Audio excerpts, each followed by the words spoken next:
The number you have dialed has been changed. The new number is... Please note, the new number is...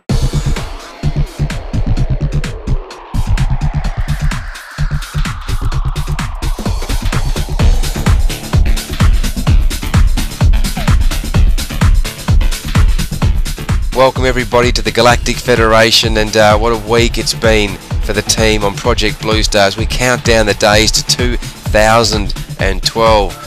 Beautiful, welcome back. It is of course the week in review. Let's jump back to Monday and look at the segment of breathing brought to you by Millicom Wellbeing. Let's cross over to Earth Sanctuary World Nature Centre. Take it away, boys. Yeah, and hello Groovers, and welcome to Millicom's Positive Global Solutions. It's, as we were saying, what are we looking at today, Danny? I think we're looking at breathing today, Tommy. Some people should try it, and clearly some people shouldn't. The primary role of breathing is gas exchange. Our cells need oxygen, and their waste product, carbon dioxide, needs to be expelled. Breathing is an automatic body function controlled by the respiratory centre of the brain. However, we can also deliberately change our rate of breathing. Different healing systems from different cultures have long realised the healing benefits of the breath, including yoga, tai chi and some forms of meditation. Many holistic practitioners believe that the breath is the link between the physical body and the ethereal mind. Fantastic stuff. And also on Monday, Tommy head down to Melbourne to catch up with Joey and look at some more development on the climate change village for the people on planet Earth. So hop on over here. What I'm going to do, I might start this fresh over here. Okay, and then on Tuesday, Tommy looked at the law of mentalism. Go mental, Tommy. The sanctuary we wrote down on the chalkboard once, it was energy follows thought, something like that. Yeah. Energy follows thought, think about it, that's what happens. So if you're a tosser and you keep thinking of stupid things, well, that's the eventuation of what's going to happen. This is the investigation. We'll join you guys shortly for some news from around the world. Check out the law of mentalism for the mental cases out there. See you in a second. It's time to get mental. To the many star civilizations that frequent the galaxy amidst all their stock market fluctuations and pin the tail on the donkey championships, they commonly describe the mind of the Creator as the ultimate reality, and the physical universe as only relatively real, a dream within the Creator's mind. The law of mentalism describes the creative force of thought, which all things, events, and words first take seed. There's a popular notion that states you are responsible for or affect your own reality. This means that at the average level of consciousness, things tend to happen more by default than by design, and more from reaction than action. Our thoughts give rise to our words. The words we speak are connected to what we then do, and the things we do become the actions that define who we are and then shape our world. Whatever the future holds lies not within the domain of science or technology, but within the expanding dimensions of the mind. Rightio, then on Wednesday it was travelling down to Uluru and some more vegetarian cooking. On this particular episode, guys, we're going to head back down to Uluru, Katajuta and Kings Canyon, jumping on board with ATA and obviously Tommy, Joey, myself and Spanner, and we're going to invite you to take a trip with us. What a wonderful experience it was for us, but for also for all the champions, the international champions from right around the world who got an insight into spirituality. I was going to say Aboriginal culture here, but spirituality obviously crosses all those bridges from one nation to the other. Yeah, wasn't it just a buzz? The distances and the space here. The thing about Central Australia, as any remote region on the planet can boast about, is that it strips back all the physical things that human beings have made over the last since the industrial age, and it brings us back to nature to feel the energy of the earth, to look at living things as they truly were, and to actually for once bring it back to yourself, to actually feel like you and nature can communicate like we have been forever. Then it's vegetarian cooking with stuffed eggplant with Mr. Ford in the Earth Sanctuary kitchen. At the moment we've just got some couple of onions, the insides of the eggplant softened. This is Vegetarian Day at Earth Sanctuary with Mr. Jason Ford. Look at that. Another vegetarian spectacular by the team at Earth Sanctuary. Oh, great stuff. And then on Thursday it's Global Rescue and First Aid once again with the recovery position.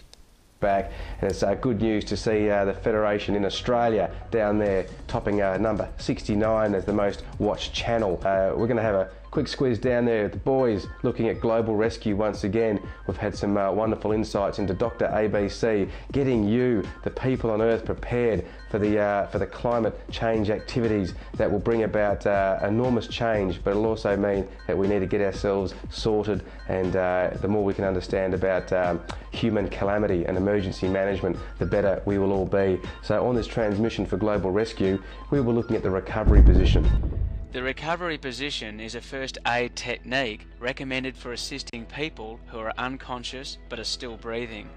When an unconscious person is lying face upwards, there are two main risk factors which can lead to suffocation. One is the tongue can fall to the back of the throat due to the loss of muscular control. The back of the tongue then obstructs the airway, causing suffocation. Secondly, fluids, possibly blood, but particularly vomit, can collect in the back of the throat, causing the person to effectively drown. When placing our patient into the recovery position, this should entail that the mouth is downward so that vomit or blood can drain from the patient. The chin is well up to keep the epiglottis open. Arms and legs are locked as to stabilise the position of the patient. And note that with a female patient, it is often best to place her on her left side. And don't forget, summons help, and you've done a great job. Guys, this is Global Rescue. We're looking at the recovery position today. It's preparation and response. And of course, last Friday was Holy Joe's with MILK and a very, very happy little pig. Did you know that a pig's orgasm lasts for about 30 minutes? Oh, you're joking. What a cracker. And you know some lions mate over 50 times a day. That's great, but I think I'd still rather be the pig. Anyway, it's been 16 years since that wonderful document written by over 1,400 world scientists around the world, including over half of all Nobel Peace Prize winners. This is a song by MILK called Zero.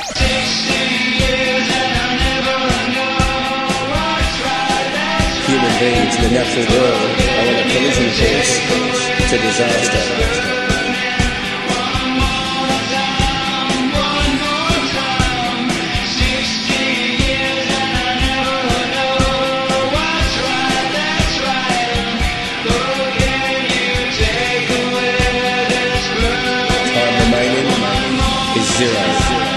Zero. And just yesterday, Tommy looked at the wonderful tribal nation of the Hopi Native American Indian. Hopi Star civilization, those beautiful people from central and southern parts of America who once spoke of coming from the Pleiadian star system itself. These people put forward their 9 prophecies as to the future of the human race and our beautiful blue star, planet Earth. Welcome to the truly awesome realm of the Hopi Star civilization. The Hopi, or Hopi Tur, Shinumu, means the peaceful people or peaceful little ones. They call their ancestors Isar Sinom, which means the ancient ones. The Hopi way is a diverse and colourful system of relationships, behaviour, language, industry, philosophy and thought. The Hopis believe that humankind itself emerged into the present world from another place. The Hopi were once told by the creation ancestors that a time would come when another race would walk upon this land and claim it all as their own. The Hopi Indians, who live in what is now called the highlands of northern Arizona, have inhabited the same place for a millennium, far longer than any other people in North America. They are not only the oldest dwellers in this land, but are considered by most other Indians to have a wisdom and a knowledge of things beyond average comprehension. And again last week, climate change warnings continue to soar as volcanic and earthquake activity around the world continues to escalate. Further volcanic activity goes to Jakarta. Okay team, next week the countdown to 2012 continues. On Monday we have the future of energy, Tuesday the UN and UFO history, Wednesday a bit more travelling and vegetarian cooking, on Thursday it's first aid once again, Friday Holy Joe. Saturday, we look at the star civilization, the Lyra, you little beauty. And on Sunday again, we have a debrief. We hope you have a fantastic week, guys, and keep smiling. It is on for young and old.